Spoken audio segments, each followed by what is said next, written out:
बिहार में भ्रष्टाचार, बेरोजगारी, TRE-4, चौकीदार दफादार बहाली, ये कुछ ऐसे मुद्दे हैं जिनकी चर्चा हमेशा हो रही है, रोज हो रही है और रोज इसके ऊपर प्रदर्शन हो रहे हैं, महाप्रदर्शन हो रहे हैं, धरना हो रही है। विपक्ष की बात कर लें तो विपक्ष हमेशा इस मुद्दे को उठाने का काम कर रहा है। एक दिवसीय धरना प्रदर्शन भी आरजेडी की तरफ से किया गया, जहां पे इस बात की चर्चा की गई कि आखिर इसके ऊपर सरकार कार्रवाई क्यों नहीं कर रही है, आखिर बहाली क्यों नहीं हो रही है। जिस सरकार ने 2 करोड़ नौकरी देने का हवाला दिया था, आखिर वो सरकार सोई क्यों है। लेकिन आपको बता दें कि उसके पहले ही बिहार चौकीदार आंदोलन को लेकर सबसे बड़ी खबर है कि क्या सरकार झुकेगी या फिर चौकीदारों के ऊपर चलेगी लाठी। 18 जून को चौकीदार दफादार का महाप्रदर्शन पटना के गांधी मैदान में होने वाला है, लेकिन उसके पहले ही सरकार के बड़े बड़े अधिकारियों के पैर क्यों कांप रहे हैं, जमीनें क्यों खिसक रही है, इन तमाम खबरों को हम जानने की कोशिश करते हैं। नमस्कार, मैं हूं संजीव सिंह और आप देख रहे हैं आप तक न्यूज। अगर आप हमारे चैनल पर नए हैं तो चैनल को जरूर सब्सक्राइब कर लें। आपको बता दें कि बिहार में चौकीदार और दफादार कर्मियों के आंदोलन से जुड़ी बड़ी खबर है, जो अपनी विभिन्न मांगों को लेकर सरकार और प्रशासन के खिलाफ लगातार प्रदर्शन कर रहे हैं। अगर हम सबसे पहले उनकी मांगों की बात करें तो आश्रितों की बहाली। चौकीदार और दफादारों की सबसे बड़ी मांग यही है कि जो कर्मी सेवानिवृत्त यानी रिटायर हो चुके हैं, उनके स्थान पर उनके पुत्र पुत्री या किसी आश्रित को नौकरी दी जाए। इसके अलावा बात करें तो उम्र सीमा में छूट की भी बात कही जा रही है। कई समय से बहाली न आने के कारण कई उम्मीदवारों की उम्र सीमा समाप्त हो गई है, इसलिए वे मांग कर रहे हैं कि अगर उन्हें उम्र सीमा में कम से कम 10 वर्षों की छूट दी जाए, ताकि उनकी कुछ नौकरी जो बच जाए वो नौकरी अपनी कर लें। क्योंकि उनका मानना है कि पिछले कई वर्षों से बहाली नहीं होने के कारण जो उनकी उम्र है वो काफी ज्यादा हो चुकी है और अब उनकी उम्र ऐसी नहीं है कि वो दोबारा फिर से नौकरी कर पाएं। इसलिए उनकी मांग है कि सरकार कम से कम उन्हें 10 वर्षों की छूट दे, ताकि जो भी 10 वर्षों में उनके उम्र के अनुसार अगर कुछ छूट मिल जाए तो वो फिर से नौकरी कर सके और उनके स्थान पर उनके किसी आश्रित को उसके बाद नौकरी दे दी जाए। वहीं अगर बात करें तो वेतन और मानदेय में वृद्धि की भी उनकी सबसे बड़ी मांग है। कर्मियों का कहना है कि उन्हें बहुत कम सैलरी मिलती है, इसलिए उनके मानदेय को बढ़ाया जाए। बेगारी और प्रताड़ना का विरोध भी कर रहे हैं। कर्मियों का आरोप है कि उनमें थानों में जबरन बेगारी कराई जाती है और उन्हें उचित सुविधाएं नहीं दी जाती है। ये उनका बड़ा आरोप है प्रशासन के ऊपर। कर्मियों के संघ ने अपनी मांगों को लेकर कई मंत्रियों जैसे SC/ST कल्याण मंत्री लखिंदर पासवान, केंद्रीय मंत्री चिराग पासवान से गुहार लगाई है, लेकिन अभी तक कोई ठोस समाधान नहीं निकला है। सरकार और प्रशासन का कहना है कि वे जो भी फैसले ले रहे हैं वे अदालत के निर्देशों के अनुसार ले रहे हैं। अब अगर आगे की रणनीति और महाआंदोलन की बात करें तो अपनी मांगों की सुनवाई न होने से नाराज होकर बिहार राज्य दफादार चौकीदार पंचायत और संघ के कर्मियों ने पटना की सड़कों पर विरोध प्रदर्शन करने का मन बना लिया है। रिपोर्ट की बात अगर समझें, रिपोर्ट के अनुसार तो अपनी बात सरकार तक पहुँचाने के लिए सेवानिवृत्त कर्मियों ने 18 और 19 जून को पटना के कारगिल चौक पर एक बहुत बड़े राज्य स्तरीय महाप्रदर्शन और रैली की तैयारी की है। इसके अलावा वे इस मुद्दे को लेकर बिहार के मुख्यमंत्री सम्राट चौधरी से भी मुलाकात करने की लगातार कोशिश कर रहे हैं।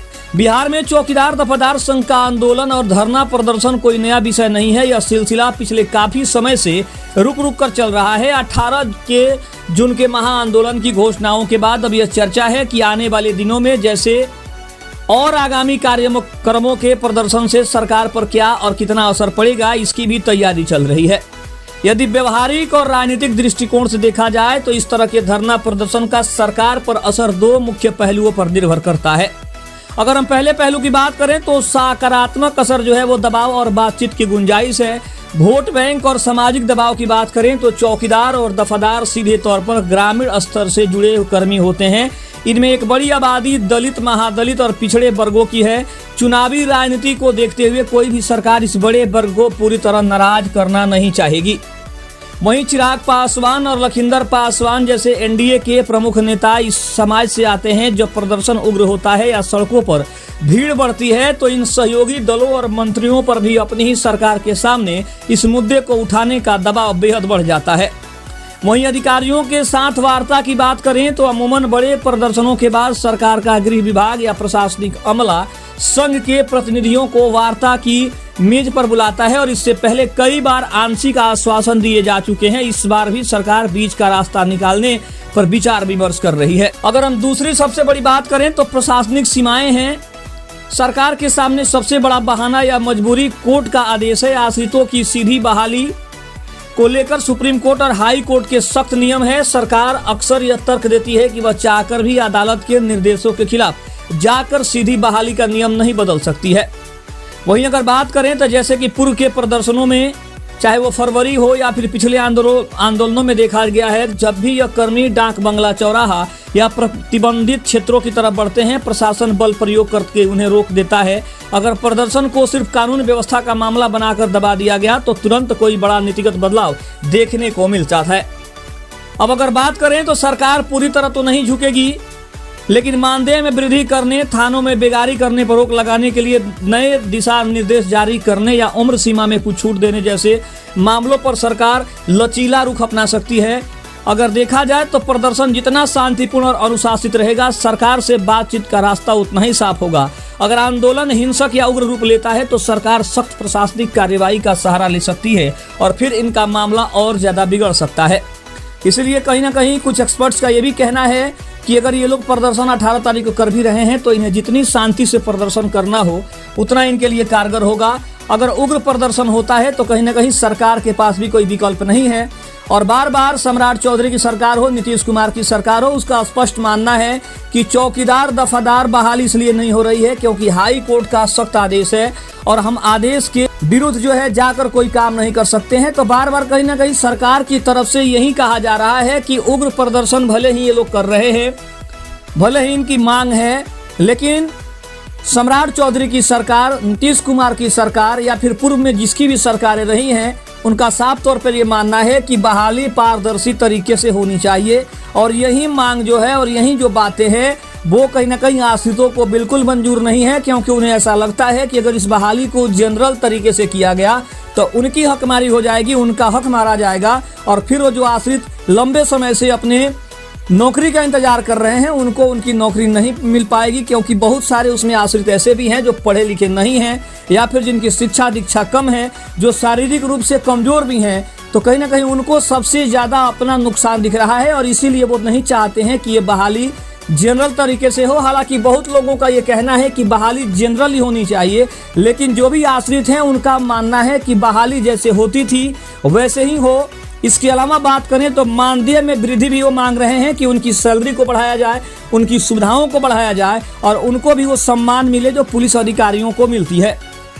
उसके अलावा बात करें तो केंद्रीय मंत्री चिराग पासवान ने बार बार इस बात की ओर इशारा किया है। लखिंदर पासवान ने बार बार इस बात पर जोर दिया है कि उनकी मांगों को लेकर सरकार की तरफ इन बातों को पहुंचाया गया है। सम्राट चौधरी से इन बातों को कहा गया है, क्योंकि गृह विभाग का ये मामला है और गृह विभाग सम्राट चौधरी के पास ही है।